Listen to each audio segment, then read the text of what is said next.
My name's Casey Peruski, if you break it down. I'm half Irish, half Polish, which makes me a drunken idiot.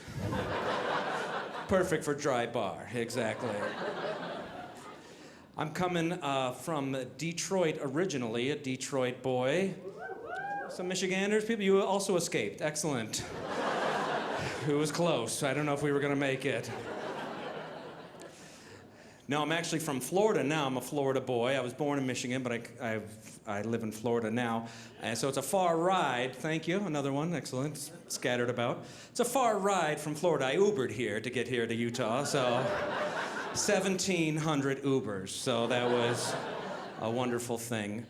Florida, what we have in Florida, we have the hurricanes in Florida. You guys don't have to deal with that. I moved down to Florida, and it was like 4 or 5 hurricanes hit us in a row. I didn't know what to do, so everyone gives you advice in Florida. They say, get to Home Depot, go to Home Depot. Casey, go to Home Depot, get your supplies. So I ran to Home Depot. I didn't know what to do after that.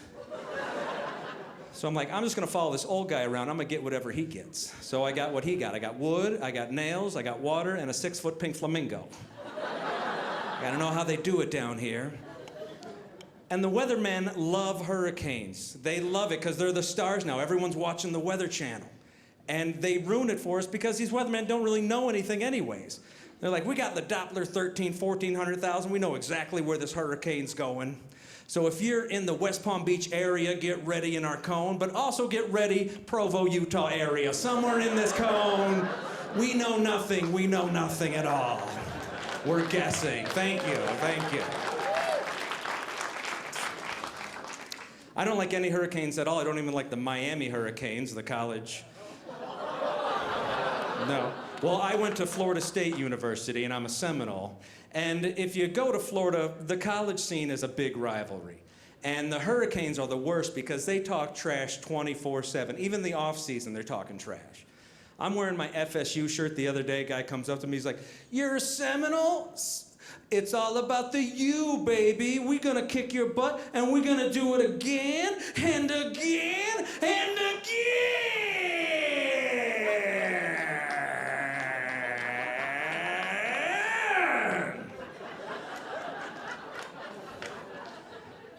I go, hey, that's great. I went to school for an education, not football. And can you finish pumping my gas? I gotta get out of here.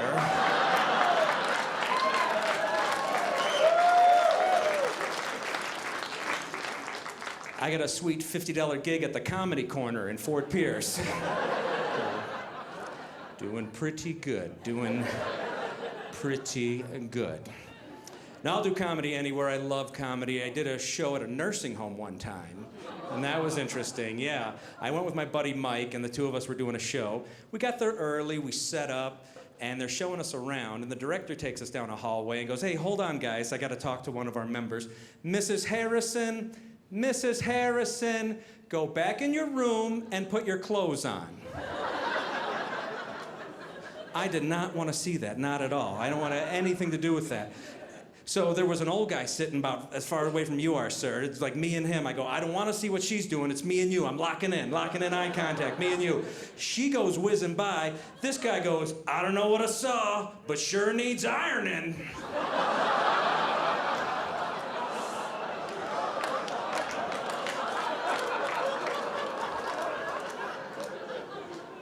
I'm like, I'm gonna use that at Dry Bar Comedy, thank you. You were getting a ghostwriting credit.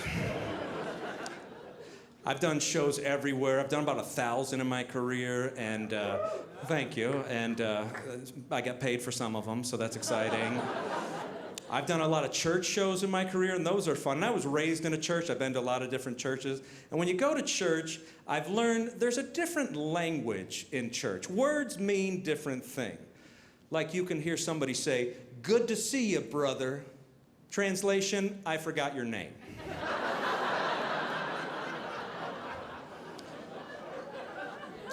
Or you could hear someone say, the Lord has put something on my heart today.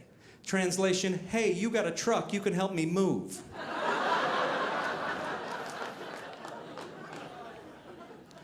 Or you could hear your pastor say something like, hey, brother, are you coming to Bible study after service? And you can say, I'll pray about it. Translation, no. Game starts in an hour. I got pulled pork in the crock pot. Not today, Satan. Not today.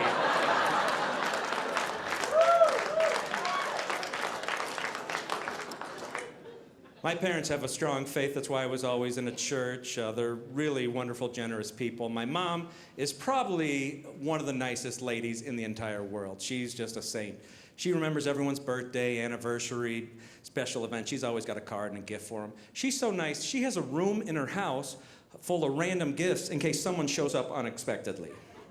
The other day, there's a knock on the door, and she answers it, and she goes, "No, I don't want to join the Jehovah's Witness, but here's a bread maker. God bless you." There's your loaves. Now just find some fishes. You're halfway there.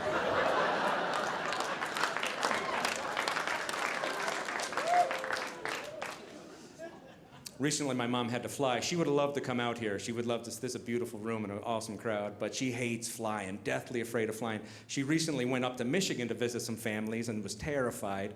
She gives me a call before the plane took off, and she goes, "Casey, this may be the last time we ever speak." Come on, Mom. Planes are safer than cars, they say. Listen, I may never talk to my precious boy again. Just listen to me. I go, fine. These may be my last words to you. I go, well, what is it, Mom? Your birthday gift is in the front closet. That's the last words? That's what you're saving up for? I go, really? I go, no family secrets, no who's getting the inheritance? Don't worry, your sister's getting everything. So then her flight went fine. Everything worked out well. And while she was gone, I ran to the house and picked up my birthday gift. And you know what it was? You know what the important gift was? A t-shirt. My mom got me a t-shirt. I pull it out of the bag, I unroll it, and it says, "My mom died in a horrible plane crash, and all I got was this lousy t-shirt." You are too prepared, Mom, too prepared. She recently had a birthday, and I went to her church with her, and then after we had lunch, just the two of us, and it was really nice. And we were sitting there, she goes, "You know, I'm thinking about having a glass of wine." And she doesn't really drink much. I go, "Okay, go for it, Mom, yeah." She's like, "I don't know, what if someone from church shows up?"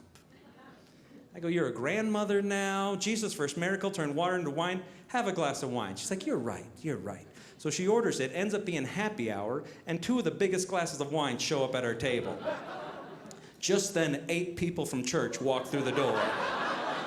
She's freaking out. She's trying to make it a centerpiece. She's like, "Do you have a koi fish? Some baby's breath? How do I get rid of this thing?" So her brilliant plan was she downs both of them. Bam, bam. Glasses under the table. She looks at me and goes, "Casey?"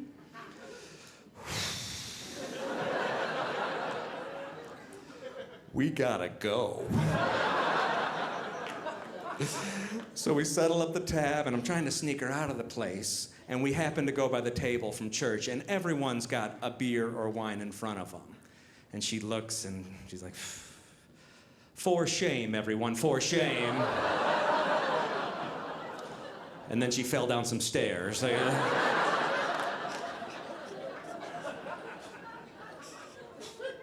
There's a lot of stairs. It was still going. My whole family's funny. My grandma's hilarious. She used to play tricks on me as a kid, like peekaboo, or "Those aren't your real parents." All right, what? My dad, I get my sense of humor from my dad. He's always got a line or a joke for any situation. Very funny man. I inherited his humor. I also inherited his hairline, so thanks a lot for that. I have no hair up top, and I have hair down low, so dyslexic people seem to like it. So that's got something going. You dating a dyslexic person, that might help out. Profile, WebMD or something. I don't know where you go for that.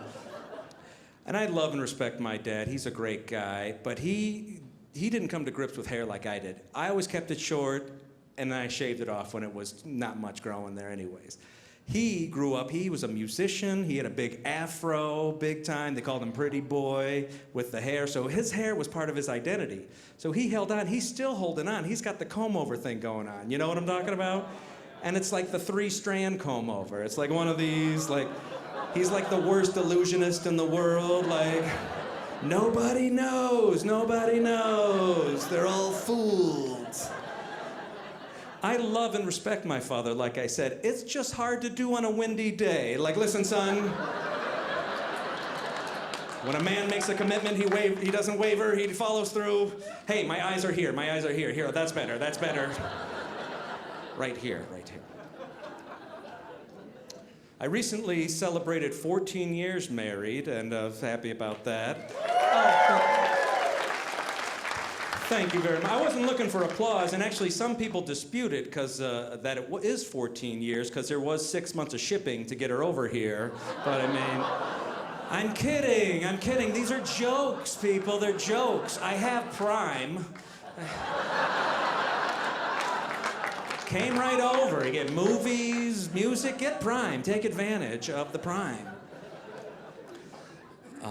I got married a lot younger than I thought I would, but I had to play my hairline like the stock market, you know? As my hair was going into the sink, so was the quality of woman in my life sinking as well, I noticed. And luckily, at the time I met my wife, I had a full head of hair. She is beautiful on the inside and out. As a yoga teacher, and I peaked at the market. I overshot. I was very lucky to be with this girl. So I married her, I pulled out of the market. Best move I ever made. My best friend, love of my life. If I would have waited till today, thank you. Could you tell her that I said something nice? And I'm glad I did, and she's a wonderful woman. If I would have waited to today, my current level of woman, I looked it up lately, it's right around here. The index said, veteran Waffle House waitress. That's right there. Flip, scram, cover, smother. Give me a kiss, sugar. Nah, check it on. Thanks, flip, slam, sizzle, bizzle. I go, what? I just ordered a blueberry muffin. How was that blueberry muffin? Are you more drunk than I am? Are you? The food might be better if I married the Waffle House gal, because I married a vegetarian. By round of applause, is there any vegetarians in the audience with us tonight? Vegetarians? A couple of...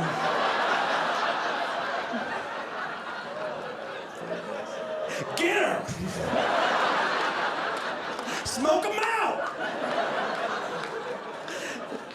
This is your intervention. We all...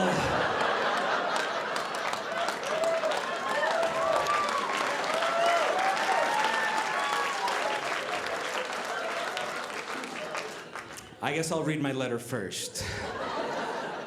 When you started eating kumquats, you changed. Good for you. My wife and you would get along very well. She's a vegetarian. See, it wasn't so bad. Do we have any other, by round of applause, vegetarians here? Are you here? You're just too weak to clap? Is that what's happening? Casey!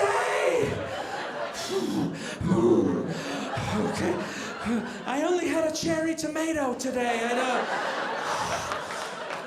Does anyone have any nut butter with them? That would... Some ice chips would help. I don't... So is it going black for anyone else? I don't know if that... I'm seeing dragons. I don't know. People ask me when they find out my wife's a vegetarian, they go, Casey, are you a vegetarian? I go, well, I don't know why you say that for two reasons. One, I'm holding a coney dog. And two, if I'm a vegetarian, I'm doing it wrong. Look at me. How many carrots would I have to eat to maintain this mass? There's like bushels of carrots. Keep them coming. I'm not losing this. I bought a farm. Plant every acre with carrots. I'm keeping these curves. She would love me to be like you and be a vegetarian, join the dark side. And she's always pushing the ideas and pushing the foods. I come home the other night, she's like, hey, tonight for dinner, we're having tofu. I go, no, we're not.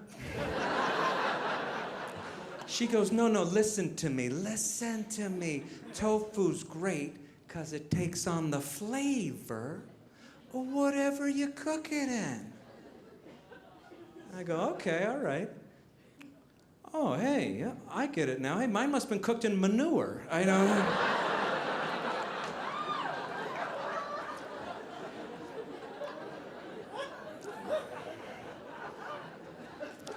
And she hates that I eat fast food. And as a comedian, I have a lot of late nights. I live on the Treasure Coast of Florida, and we close shop early, kind of a retirement town. And like, for example, I called up the local movie theater and I said, hey, what time's the midnight movie? They said 8:30. So I had a gig, and sometimes it's like 2 in the morning till I get home, and I have like 2 choices in that town. I either have McDonald's or crack at that hour. And I'm not sure which one is the healthy option at this point. I had a gig the other night, I call it up, I'm like, hey, I'm almost home, I'm starving, I'm gonna stop and get a McDonald's. McDonald's? I can't believe you're still going there. The fat content's so high, we don't know where they get their beef, get me a sundae.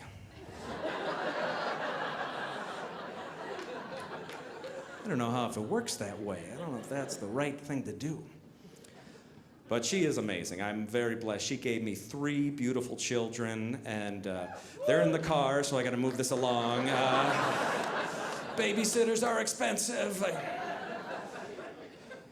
So when we had some issues naming our kids, but we did get to name them, so that was good. I first had a daughter, her name's Skylar, she's the oldest. Then I had a son, his name's River, and it used to be Puddle. He's grown eventually Ocean, and when his time on this earth is done, Mist, so he's got some option. And then we had a baby just a year ago, and a little sweet baby girl, and we really liked the name Summer. We thought it was a nice theme going with all the nature kind of names. And then, I swear to you, this is a true story, my wife goes, hey, I like Summer. How about for a middle name, Eve?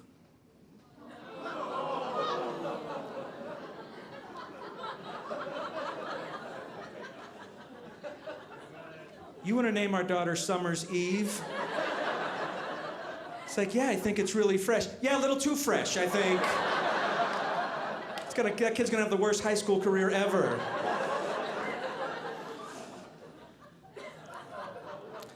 My wife wanted to name our kids these long, extravagant names, like they're gonna be leaders of planets that don't exist yet.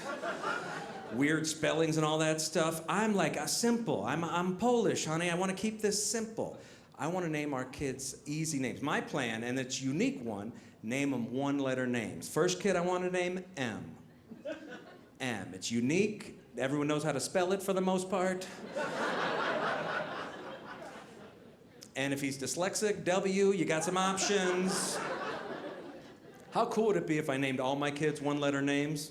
I'd wake up Saturday morning, LMNOP, let's go. Get in the SUV ASAP. Going to BJ's, get some OJ. Then over to ABC Liquor, Daddy still has a problem. Remember, I go to AA, because I got that DUI. It's not okay. So, JK, everyone, JK. So having these kids, I'm trying to step up my game for my wife. 3 kids is a handful, as you know. And so I'm doing the grocery shopping now, and I'm saving us a bunch of money. I got into that extreme couponing. And anyone in the extreme couponing stuff? No? Okay. You sir, this kind of crappy tip in section 7. Here's a prayer card from our church. It's really worth more if you think about it.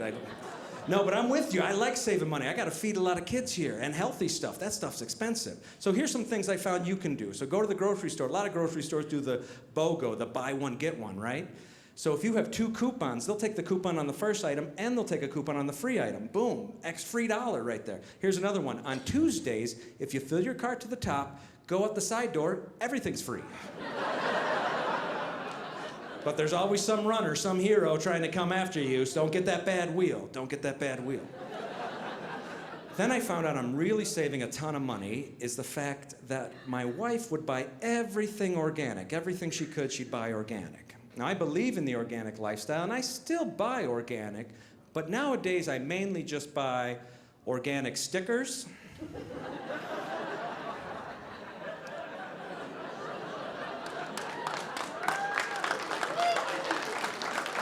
Right, and I put it on the non-organic items. Cha-ching. I'm checking in. How does those organic bananas taste? Real organic-y, huh? And I'm slipping other stuff in. Organic fudge, organic Oreos. I'm like, kids, come smoke your organic cigars. They're good for you. They're good for you. Take advantage of those organic. And it's good and bad for my kids. They get these healthy foods, but they're gonna be the weird kids at school. You remember in the cafeteria, the weird kids? The weird foods made the kids weird. That's my kids now. My daughter's not gonna be able to trade for anything. How's that gonna go? It's like, hey, I'll trade you for those M&Ms. Okay, what do you have? I have goji berries. What are those? I don't know either, but I don't have arthritis. Plan your future accordingly. Don't delay your dreams. Don't delay your dreams. And again, my wife means well. She wants us healthy, but she takes the fun out of it. A couple years back, the big game all the kids wanted, pie face game. Remember that game? It's like Russian roulette with whipped cream and a plastic hand. Someone's gonna get a whipped cream to the face. Tons of fun. They loved it. I bought a can of whipped cream we don't normally have, and we're about to play. My wife goes, let me see it. What is this? Look at these ingredients. Partially hydrogenated oil. No, we're not. And I go, oh, come on, we're just having some fun. She goes, no, what I will do is I will make you homemade whipped cream. Well, okay, that's cool. That sounds good. She comes back, she goes, I found a recipe for cashew cream. I go, okay, great. If you don't know, here's how you make cashew cream. First, buy $80 worth of cashews. Fun. That's fun. Then soak them for 36 hours. More fun. You puree them, you add a little cinnamon, I think a few essential oils that she has on hand. Let that sit for another 24 hours, and when it comes out, you've got cashew cream, which is basically a heavy oatmeal-like substance. We put it in the game, and the game's about to break. This plastic hand cannot handle the cashew cream. We tried playing it. My son's got a concussion, my daughter's lost teeth, but they don't have any partially hydrogenated oil, do they?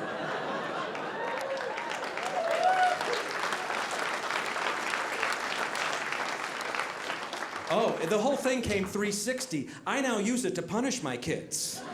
I go, clean your room up or you're getting cashew cream. Yeah, no, okay, we'll clean it up. Just no cashew cream. No cashew cream. Hashtag cashew cream. Hashtag cashew cream. I know, I'm dogging on her, but I love my wife. I'm very lucky, like I said, I'm married. Looks like she's about to run a marathon at any moment. She was a college runner. I look like I just got out of a pie eating contest. That I won.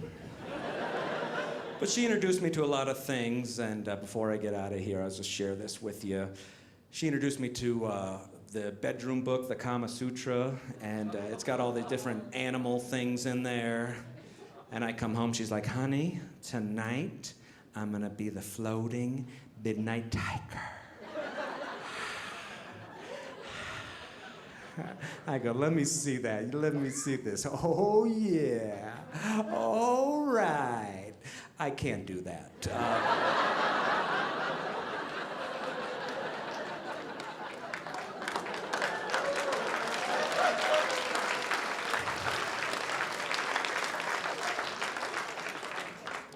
That's illegal in Provo.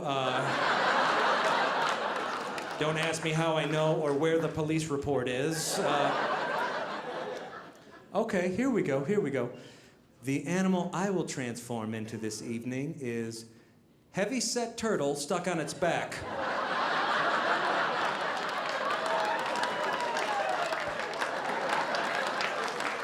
You guys have been amazing!